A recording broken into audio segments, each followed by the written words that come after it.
In this class, I would like to introduce our master class speaker, Dr. Samuel Yam Kai-Chi. Dr. Samuel Yam Kai-Chi received his PhD in Organizational Behavior with a focus on business ethics from the University of Washington. He also holds an MA in Child Development and an MS in Organizational Behavior. Dr. Yam's research focuses primarily on behavioral ethics, ethical leadership, self-control, and humor. His work has received multiple Best Paper Awards, been published in premier journals, and featured extensively in the press both locally and within Asia. In 2016, Dr. Yam was named by Poets and Quants as one of the best 40 under 40 business professors in the world. Dr. Yam, please. Thank you for the kind introduction. So before I start, I just want to say thank you all for coming. Without you guys' support, I would not be able to do this kind of research in my work.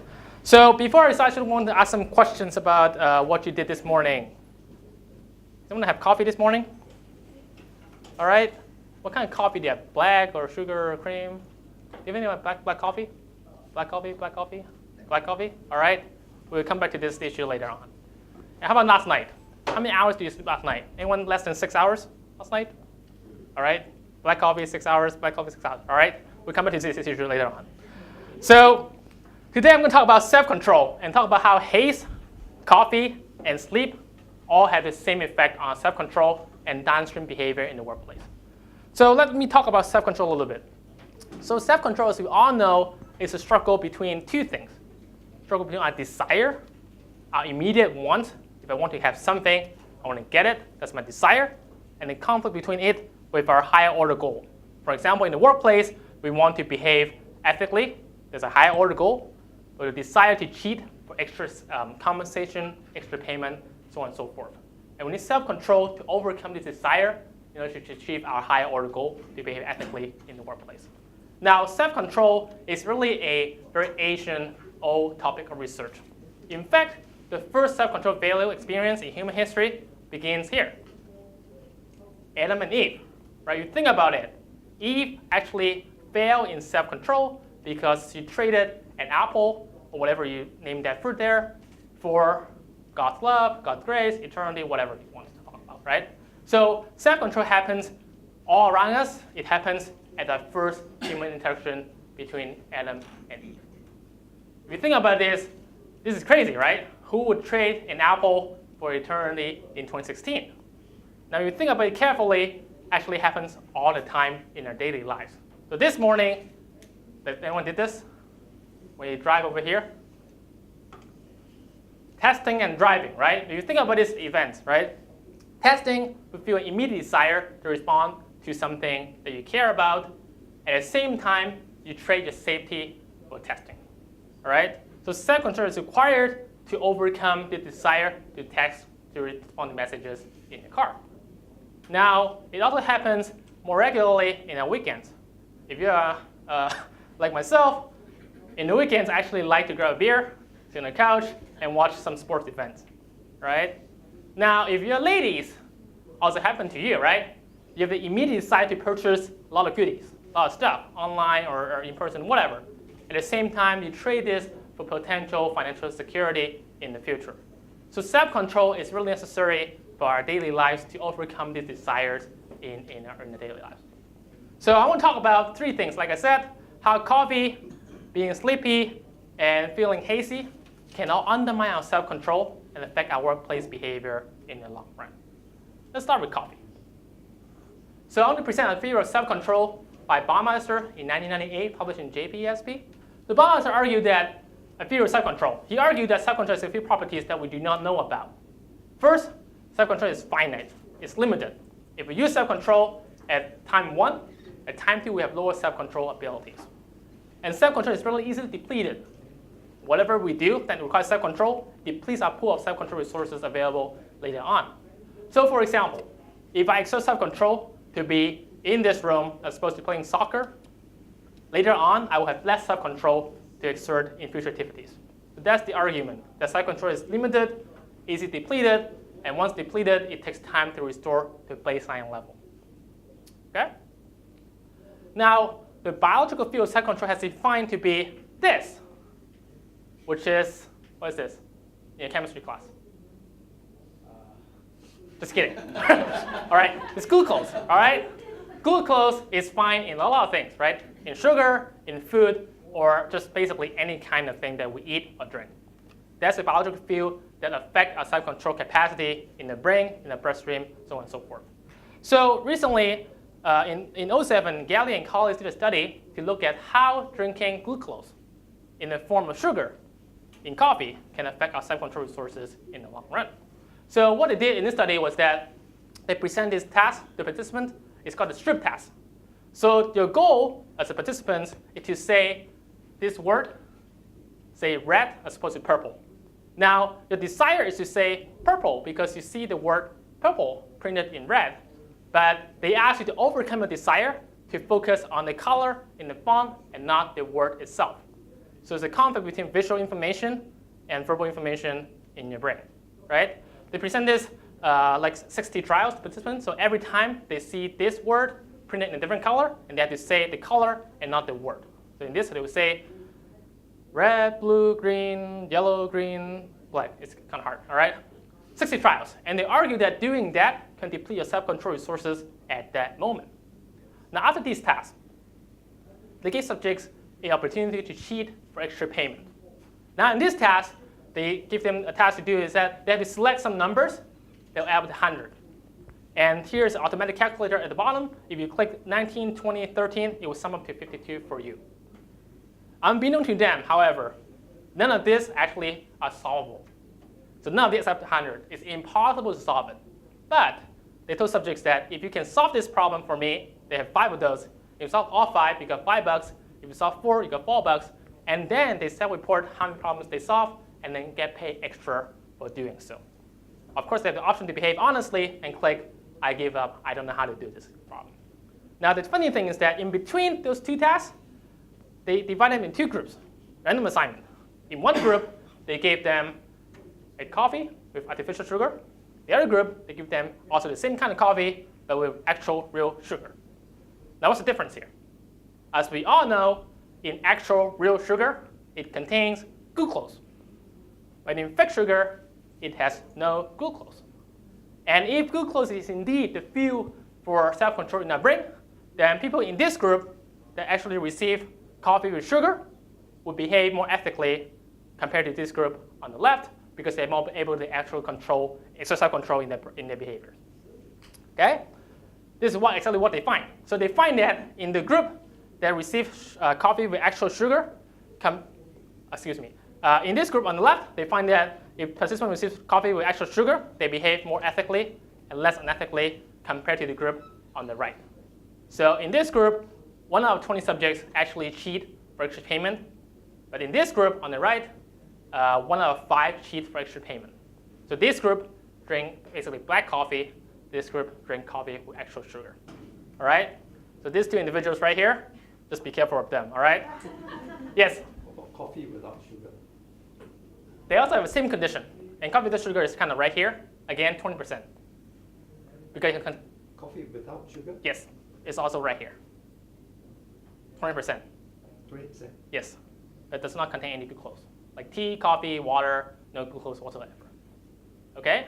So let me show you one more study. This is even cooler. Done in Israel. So they find that, again, glucose and judges' parole decisions. So these are actual judges in Israel.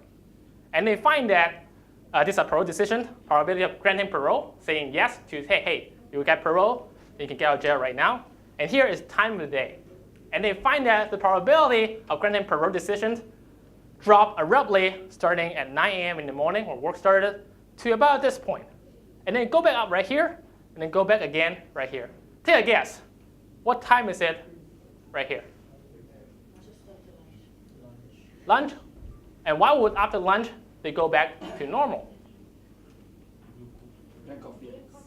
Because when at lunch they consume food, and most food contain glucose, more so than sugar and coffee, right? And here it's about 4 p.m. In Israel, they actually have a break in which they actually consume snacks. Again, snacks, most of them contain glucose, and hence self-control restore to normal level. The argument is that for most judges, granting parole decision is a difficult thing to do. you have to evaluate information presented to you, and the easy way out, easy decision is to say, no, you're a bad person, I will not grant you parole. To overcome that decision, to overcome that easy way out, you have to have self-control resources to do that. And hence, they argue that because self-control is reduced over time, over day, your blood glucose drops significantly after 9 a.m. in the morning, and then parole decision also drops significantly to about net 0% if you're presented at 11:30 just before lunch. After lunch, you consume glucose, self-control comes back, and then it goes back to normal level, and then it drops again, about 3:55. It goes back up once you have your snack. So actual implication is actually enormous for this kind of research. So in fact, a lot of tech companies in Seattle, in the US, actually find out this research, and they have these snack rooms, this is in Google, to make sure that all of the employees have enough glucose in their bloodstream at all times, all freely available to these employees at any time they want. Okay? So first, we know that drinking coffee, probably good for you. If you drink black coffee, not so much. Okay? First implication. Second, I want to talk about sleep. So we all know that sleep is something that we treasure a lot, and at the same time, we cannot have a lot of them on a daily basis. So research in America actually find that about 30%, 1 out of 3 people sleep less than 6 hours per night every single night. And similar findings are found across Korea, Finland, Sweden, and the UK. I'm sure in Singapore it's even worse. So 6 hours per night is actually considered very, very bad for you. Why? Because our prefrontal cortex actually respond negatively to sleep deprivation.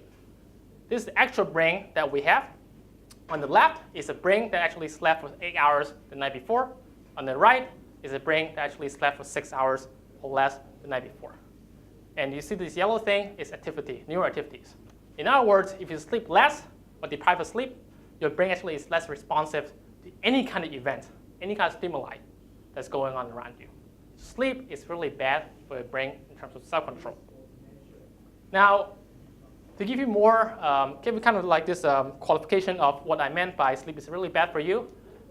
4 consecutive nights of 5 hours sleep, 5 hours sleep would be actually would lead to the same cognitive function as if you drink a lot of alcohol. So the legal limit in Singapore is 0.08% in your bloodstream. But if you sleep for 5 hours per night for 4 strict nights, the blood alcohol concentration at your brain is about 0.6%. Now, of course, there's actually no alcohol in your brain, but they look at this in comparison in terms of cognitive behaviors in math and sciences and just responding to stimuli. So sleeping less actually will lead to the same cognitive consequences as drinking 10 drinks. So it's not a good thing to have, okay? But of course, we don't have law to prevent people from sleepy driving. Probably should have. So the good news is that 1 night of 8 hours sleep can actually restore your baseline self-control level to the normal level. So if you're deprived of sleep for like 4 consecutive nights, 1 night of good sleep can actually return to this very good level. Now, lack of sleep is a really bad thing for self-control, and then we find that in my research, in my college research, we actually find that it's actually associated with unethical behavior in the long run. So in samples of accountants, bosses, and nurses, lack of sleep is associated with increased unethical behavior for the same reason I mentioned. Because sleepy people, they cannot exert self-control in their behaviors, cannot control their desire to cheat, and as a result, they become more unethical. I want to show you one study in this regard. So Chris Barnes and colleagues in 2011 did a research on sleepy people in the lab. So in this study, they actually recruited 100 students to the lab and divided them into 2 groups. One group actually stayed in the lab for the entire night to sleep. They got paid $100 per person to sleep. All right? They sleep for 8 hours, just as if they were at home. The other group, they pay $100 to not sleep. In this group, they were monitored to not sleep. They were asked to play board games, asked to do whatever they want, exercise, whatever they want, just not to sleep. Now, in the morning, 8 a.m., they were given the same task that I just showed you, the math task, and they were asked, hey, here are 10 problems you have. Please solve them. For each problem you solve, you get extra $1 for payment.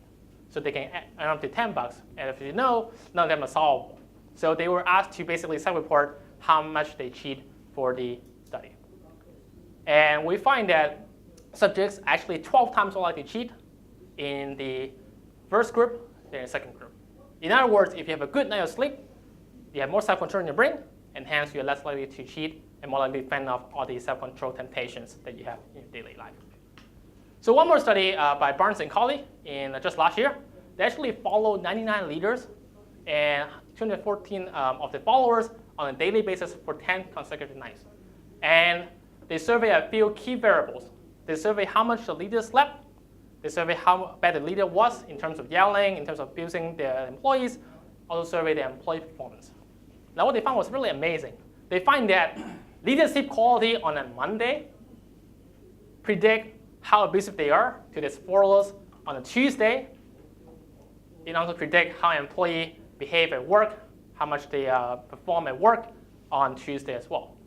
So if I'm a boss, if I do not have enough sleep, I become more like a jerk, I abuse you as my follower, and hence you feel bad and perform worse in the workplace.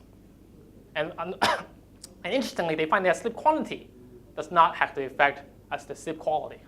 So having quality sleep is more important than having just a lot of quantity in terms of sleep. Okay? So sleep, again, is very important. And again, a lot of tech companies find that to be useful. Like in Facebook in Seattle, they actually have this sleep machine or whatever they call it to actually enjoy, ask employees to sleep whenever they want to at work. Google actually has this sleep thing as well, so you can nap at any time you want, with the idea that if you sleep more self-control, better performer, better employees in the workplace. So sleep, again, very important and a lot of implications. Last thing I want to talk about is haze. So we know that haze is a bad thing, right? Bad for the lung, bad for the brain, bad for whatever you can think about. And about 4 million people actually die annually because of haze. Kids. Now in China specifically, only 1% of Chinese nationals actually breathe air that is safe, according to the EU report in 2014. Again, not a good thing. Now, one thing that air pollution and haze can do to us, in addition to affecting our brain and lung and our brain, is it affects how we process our glucose. Okay? So we have a lot of glucose in our bloodstream, a lot in our brain, but smoking bad air, this haze, can actually affect how we process this glucose. In other words, the glucose will stay in our bloodstream and not be able to affect changes in our brain. So in this study done by yours truly just this year, so we did a study in Wuhan, and we followed employees for 10 strict days, 116 employees. And then we did this, this website called AQI, I'm sure you're familiar with, actually would measure air pollution in different areas in Wuhan. And then we asked employees to report on a lot of things. And one thing they reported on is how severe the air pollution is at their workplace. And then we also use this objective data to match the responses. So if they're working in this region in Wuhan, they will get a score of 109. If they're here, they will get a score of 91 in the morning. Okay? And then we find that air pollution in the morning that they experience just with this chart in the morning at 9 a.m. predict a lot of things. First is predict reduced self-control capacity in Monday afternoon. And most importantly, it also predicts 2 other behavior outcomes. They predict that they will become less pro-social in the afternoon and behave more deviantly in the afternoon as well. So these behaviors include, pro-social behavior include helping employees when they need the help, and deviant includes stealing supplies from the office, yelling at your fellow colleagues, that sort of thing. In other words, haze experience in the morning affect how you feel in terms of self-control in the afternoon, and the downstream consequences in terms of pro-social behavior and deviant behavior. So haze, like sugar and sleep, has a really, really bad effect on self-control, and it makes you a bad employee in the workplace as well. Okay? So implications. So wearing an N95 mask, having this air purifier at work can actually make your employees happier, behave better, and less unethical in the workplace as well. Now, I talk about 3 things, right? Haze, sugar, and and sleep. Now, it's actually better and broader than that in terms of self-control. Now, some colleagues in 2011 actually find that self-control is much more than these 3 things. Self-control can predict a lot of other things as well. So, for example, here you can probably not see this. Self-control is the y-axis here, x-axis here. If you have more self-control, you actually make more money in the long run, less likely to become convicted of felony, and more likely to become a better parent in your adulthood. So self-control is one of the most important ingredients in our lives that predict all of these good outcomes and also these bad outcomes as well. Okay? So restoring self-control. So we know that self-control is easily lost, easily depleted. So how can we restore our self-control? Any guesses? What's the most important thing in terms of restoring our self-control? Get sleep. Anyone else? The most important thing you can do. Exactly, it's rest, all right? So rest is free, it's easy, we can do it all the time, even right now. So rest can actually restore self-control to a baseline level very, very quickly and very easily. This is my corgi, by the way, all right? His name is Popcorn, all right? So rest can actually restore self-control to baseline level very easily. The other thing is to distract yourself. We talk about glucose being the fuel of self-control in our brain, but self-control is also biological and psychological.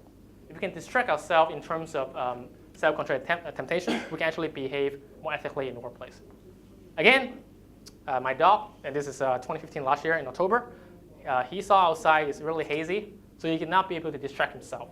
But if you think about other things, we find that in a haze study, if you can think about other things at the workplace and not haze all the time, you actually have a lower impact on your self-control capacity compared to if you are always focusing on the app, looking at the air pollution index.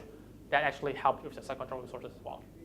The last thing is mindfulness training and meditation. So these studies have shown that being mindful, being present at the moment, nothing about the future or the past, or meditate can actually increase your self-control capacity in the short run.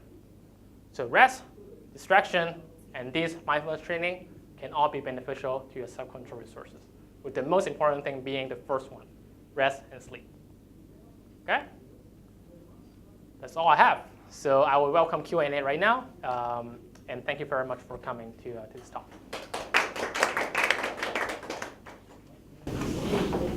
The sleep. Yes. Talking about less than 6 hours. Let's say the sleep 6 hours, but afternoon you take a nap, or will it help? Will they accumulate together, or? So they don't actually accumulate. So what I just find in my research is that if you sleep for 6 hours or less for like 4 strict days, if you're on the 5th day on a Friday night, if you can sleep for like 8 hours, your self-control resources restore to baseline level on Saturday. So sleep debt is something that's important, but overrated by a lot of researchers. In reality, a lot of sleep in the last night can actually restore self-control resources in the next day. Yeah. 6 hours, is it like throughout 6 hours? Like if I were to maybe sleep for the first 3 hours, and then after that I wake up, and then after that I go back to sleep. So is it a true straight 6 hours, or is it broken up? These are all strict hours, like straight sleep. Yeah. Not many people can do that, sleep continuously for at least 6 or 8 hours. I'm a 4-hour cycle sleeper. So Really? what tips do you have? And I fall asleep very easily, but then when I wake up, I can't fall asleep again. So you sleep for 4 hours at night, and then at like 3 a.m. you wake up again, and then sleep for 4 hours? Try to, but cannot. Okay. So that's a really great question. So in this study, actually, these are all mostly students. So they're in the 20s, so they can sleep really easily. So what I would recommend is that if you can, right, at the workplace, you can take naps. All right, so naps at the workplace in the afternoon can actually restore self-control resources from the depletion you experience in the morning as well. So let's say you experience a lot of depletion, a lot of self-control tasks in the morning. You sleep for like 30 minutes in the afternoon from 1 to 1:30. Your self-control performance actually increased significantly starting at 2 p.m. in the afternoon. So having even like a 30-minute power nap can actually help you a lot in the workplace. Now, whether you can do it or not, I don't know. So do you practice this in NUS, in your teaching faculty? I practice. Having siesta. What's that? Having siesta. You know, siesta is a very common thing, like in Greece, for instance. But they are not faring any better because of siesta. So Okay. I'm just wondering, really the sleep, does I practice add on that. to the value? I practice that in my office. I actually have a couch, and I will sleep there for like an hour every single day, from 1 to 2. So is it practiced widely in the faculty? As far as I know, I'm the only one who actually nap in the office. But I think it's really Maybe you helpful. should preach this, so that they all can have a good rest. Perhaps, yeah. How many hours do you sleep at night? Probably 7. But I have a newborn, so I also sleep for like 3 hours and then wake up once and then sleep for 4 more hours. So the idea is that being sleepy, drinking black coffee, and experiencing haze can all lead to unethical behavior at the workplace because of reduced self-control capacity. That's the message I want to come across today. These three things seem very distinct at the beginning, but in reality, they all come together to affect our self-control resources and affect our behaviors at the workplace.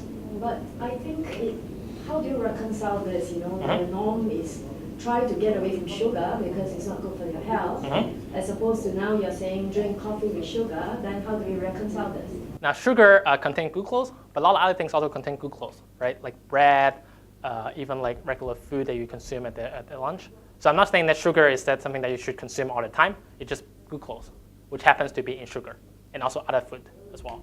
So you can eat very healthily, like tofu have a lot of glucose as well. So by and large, basically people will be normal, right? Because they do take like rice, bread, etc. So this is with glucose. Well, but the It thing will is be, that, exceptional. but the thing is that if you look at the judges' data, right, that I just shown you, so even like if you, right here, right? So over time, this is 9 a.m., this is 12, right? So over time, if you don't consume any glucose, just normal day-to-day activities at your work can actually reduce the self-control to almost zero before lunchtime. So it's important to not just have like 3 meals per day.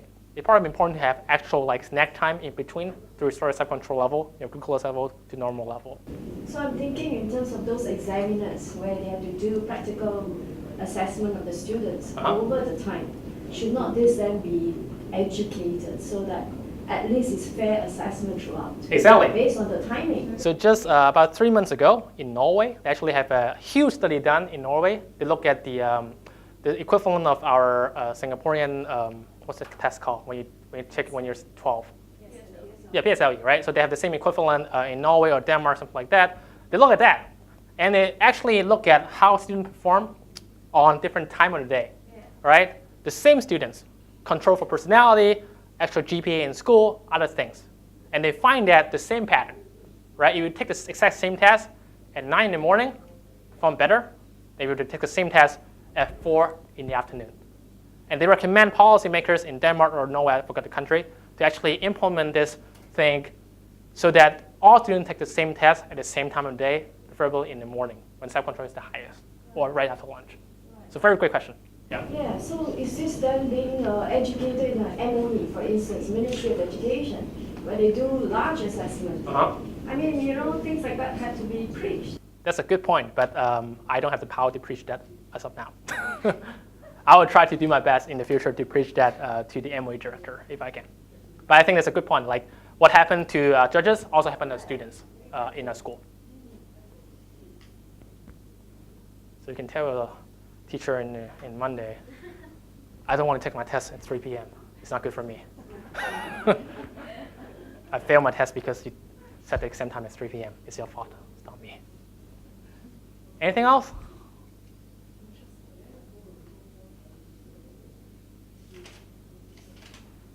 There's another study that said that there's a recency effect, and then there's the other one, I can't remember the name of it, like when you're the first one to take the test and when you're the last one to take the test, Right. you are more likely to do better than the people in the middle. So it's an interview context. So if you're the first to interview for a job, and if you're the last to interview for a job, you're more likely to make an impact on the interviewer than if you're in the middle. Yeah, so it's not really about testing, it's about impression management. So if this is your first talk, and you have 3 more talks going on, this first talk and the last talk that you attend will be the most memorable compared to the talk in the middle. Yeah. I watched this program on TV, I think it's under Channel News Asia, that talk about sleep. Mm-hmm. And it says that if you have lack of sleep over the days, you cannot do catch-up sleep. It doesn't work. It actually does work in terms of data and scientific findings in research. It does work, yes. But there's a belief that doesn't work. But in our study with data, actually showed that sleep debt is something that is important, but it can be overcome with just 1 night of normal 8-hour sleep. So what advice would you give to people who have sleep problems? Prior to sleeping, they always say like drink milk, this and that.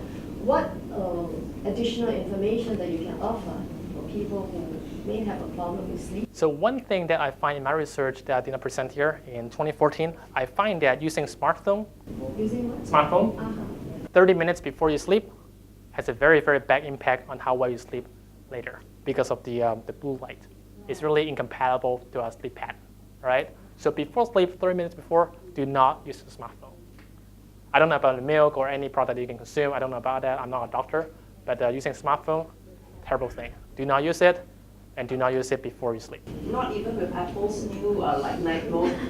I did not look at that new mode, but for regular iPhone user or regular Android user, I would recommend against using smartphone. You mean you actually did a research on that? Yes, I did in 2014. I can send you the paper if you want to see it. With how many participants? But 95 employees in the workplace in the US. Yep. I've been told 2 hours. I can do that. I'm sure I can do that, yes. So I've been to talks by a psychologist. He said 2 hours. You need 2 hours before going to sleep and using the electronic device, especially with teenagers. Okay. Yeah, because in school we've been told to take the electronics away, so your kids have 2 hours before they go to sleep. Wow. It's very hard to do for teenagers. So one thing about teenager is that they actually have a different sleep pattern than adults. All right. So teenager actually have something called the circadian rhythm. They actually would be more likely to sleep later on and wake up later, and that's totally natural, right? Is that healthy? Well, it's actually matched the circadian rhythm. It's evolution and it's also biology, right? We like to sleep as adults, we like to sleep earlier than teens, not because they actually want to stay up and light and play the video games or whatever. Actually, it's biological. They're programmed, teenagers are programmed to sleep at a later time and wake up at a later time compared to adults. Till what age you are talking about? In the teens year, from 14 to about 18. That's totally normal. So schools policy in the US have changed lately because of that. They used to start at 6:30 or 7:30 in the morning. Now, because they realize this kind of research is actually happening, they find that biologically, teens and children are programmed to sleep at a later time and wake up at a later time than adults. They should perform worse at 6 a.m. compared to like 10 a.m. in the morning. Now they're pushing down the school time as well as a result.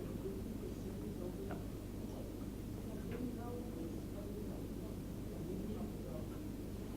You're quiet. You're quiet. You want to take a picture to show the teacher about this? No? You need to tell MOE about this team thing as well. I'm sure they're aware of these things because these are really high-profile research published in really great journals. No, this assessment, I feel that has been made. I mean, these are very interesting things, facts that you know that you can offer to them. Really, as a psych talk or something like what you're doing. Yeah. So the assessment thing was done just 3 months ago by some colleagues in Denmark. So they may not be aware of that.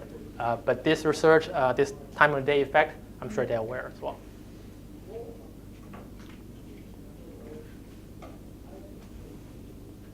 Any final comments or questions about anything? Oh, okay. This haze thing, yeah? Yes. What would you advise? I mean, we go for walks every time after dinner, but we walk along the roadside. Is it good? Because we're talking about, 15 minutes waiting in the bus stop. You're inhaling more of those exhausts from the bus. What about versus walking along the road where you have to, breathe in all these pollutants? Well, I'm sure it's a bad thing for your health, but that's not my expertise because I'm not a doctor. So I cannot speak on how would it affect your brain or your lung. But I can tell you that breathing hazy chemicals can affect your circulatory sources. So I don't know about the bad air as a result of buses or traffic, how would that affect you? But I'm sure it's not good for you, so do not do it. Yeah, so to wear mask and walk along the road sounds a bit funny. So wearing a mask is actually not good for you as well, because it affects your oxygen circulation. Right. So if you're an older adult, if you're sick, actually makes you more likely to faint because of oxygen. Yeah. So when I see people cycling with a N95 mask, I'm like, dude, you're doing the wrong thing. So don't do that. Yeah, because it's actually not good for your brain as well, because you lack oxygen in your brain. Yeah.